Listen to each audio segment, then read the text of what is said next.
working for Orphans and Widows. This is a ministry that my wife and I established 27 years ago, and it has stood the test of time.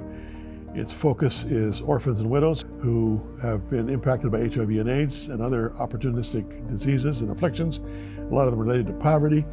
And because they're orphans and widows, the Bible calls us to care for orphans and widows.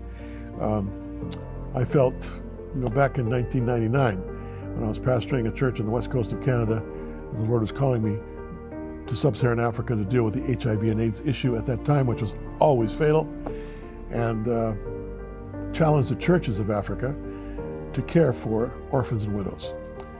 God is a father to the fatherless, a defender of widows in his holy habitation, the Bible tells us.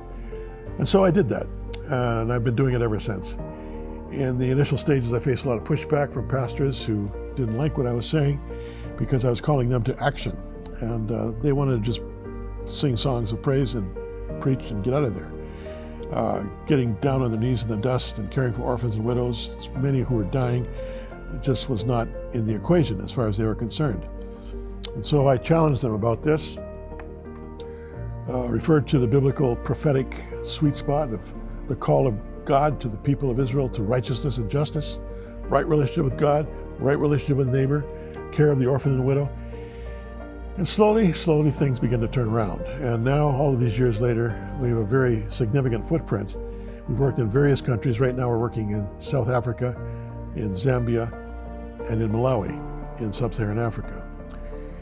The needs are great and the urgency just never dims.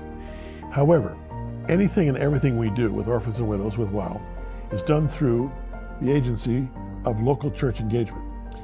And so I have spent many years and many hours traveling from church to church, in many cases very small, little humble buildings out in some of the far-flung areas of rural Africa, traveling very difficult roads, sometimes just goat paths, but managing to get to these pastors and these churches and gather pastors together, as many as I can in one place, and just challenge them with the call to care for orphans and widows.